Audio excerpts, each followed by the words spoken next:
Mathura Bharatpur gate के बाल्मीक बस्ती में एक व्यक्ति को अपने सुअर चोरी की पुलिस में शिकायत करना उस वक्त महंगा पड़ गया था जब आरोपियों ने शिकायतकर्ता संजय की हत्या कर दी। हालांकि मामला 4 साल पुराना है। संजय की हत्या गिरिराज और अंशु ने 2021 में कर दी थी, मगर ये मामला अब फिर से सुर्खियों में आ गया है। भाई संजय की हत्या के बाद उनके केस की पैरवी कर रहे विकलांग भाई जीतू पर भी मौत का खौफ मंडरा रहा है, जिसकी शिकायत जीतू ने आज एसएसपी कार्यालय में की है। पीड़ित जीतू का कहना है कि अंशु ने मृतक भाई संजय से चोरी का केस वापस लेकर राजीनामा का दबाव डाला था, जिसे भाई ने नहीं माना तो उसे मार दिया गया और अब 4 साल बाद उसी तर्ज पर मुझ पर भी इस केस को वापस लेकर राजीनामा करने का दबाव डाला जा रहा है।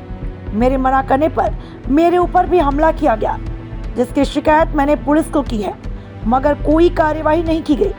जीतू ने कहा कि मैं विकलांग हूँ, ज्यादा भाग दौड़ नहीं कर सकता। उसके बाद भी पुलिस उसे भगा रही है। पीड़ित जीतू ने एसएसपी से इस मामले में उचित कार्यवाही की मांग की है।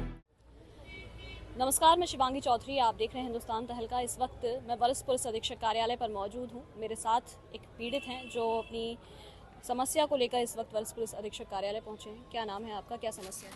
मेरा नाम जीतू है। मैं भरतपुर गेट बाल्मीकी बस्ती का रहने वाला हूं।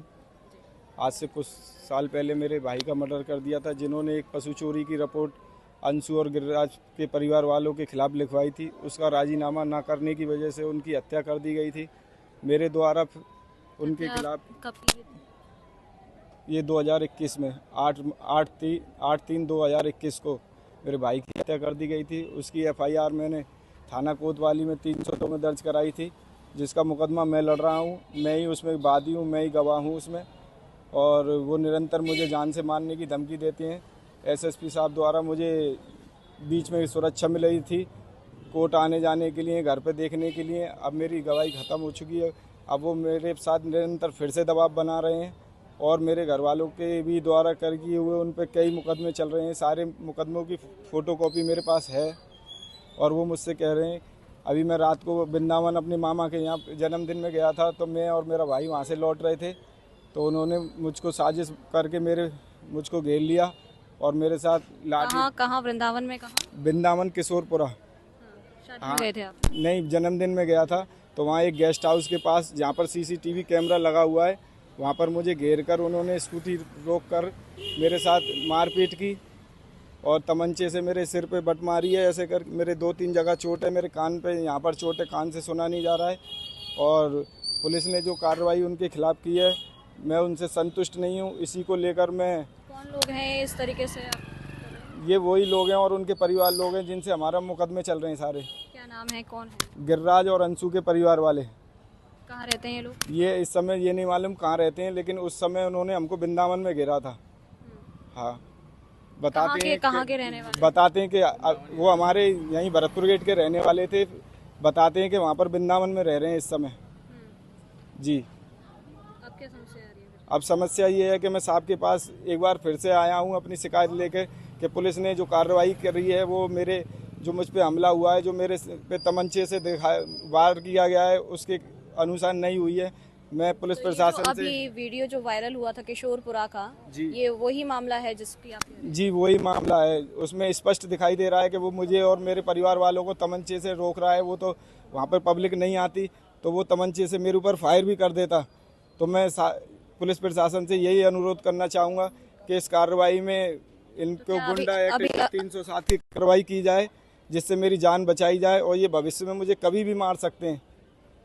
अभी तक कोई कार्रवाई नहीं हुई है पुलिस? अभी पुलिस ने जो कार्रवाई की है वो मामूली धाराओं में उनको रख के भेज दिया है, जिससे कि मैं संतुष्ट नहीं हूँ बिल्कुल भी। इनको किस धाराओं में रखा है, छोटी मोटी धाराओं में रख के भेज दिया है, जबकि हर चीज़ का 2-2 कैमरों में वहाँ पर लगे हुए कैमरों में CCTV में कैद हो गया है। तो क्या इस तरीके से हमेशा से गुंडागर्दी करते रहते हैं या? जी हाँ, ये हमेशा से गुंडागर्दी करते रहते हैं। मैं कई बार इनके साहब के पास भी यहाँ पर प्रार्थना पत्र दे चुका हूँ। इसी गुंडागर्दी को देखते हुए साहब ने मुझे पुलिस प्रोटेक्शन दिया था, केवल गवाही के लिए? हाँ, गवाही के लिए।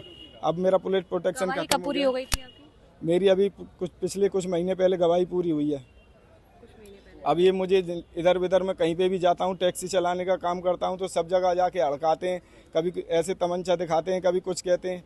अभी पुलिस हिरासत में है? अब ये मैं नहीं कर सकता। मैंने उनसे पूछा था तो पुलिस मुझे कोई जवाब नहीं दे रही है कि उनको क्या कार्रवाई हुई है, क्या नहीं हुई है। मुझको केवल FIR की फ़ोटो स्टेट देख के उन्होंने भेज दिया है। तो अब आप क्या चाह रहे हैं? मैं चाहता हूं कि इनके खिलाफ गुंडा एक्ट या मेरे 307 का मुकदमा इन पे लिखा जाए, जिससे मेरी जान मान की रक्षा हो और इनको सज़ा मिले। देख रहे हैं आप, एक वीडियो वायरल हुआ था किशोरपुरा का, उसी प्रकरण पहले 2021 का मामला बता रहे हैं आप, है ना? 2021 का मामला, और आज एक बार फिर ये अपनी समस्या को लेकर यहाँ पर पहुँचे हुए हैं।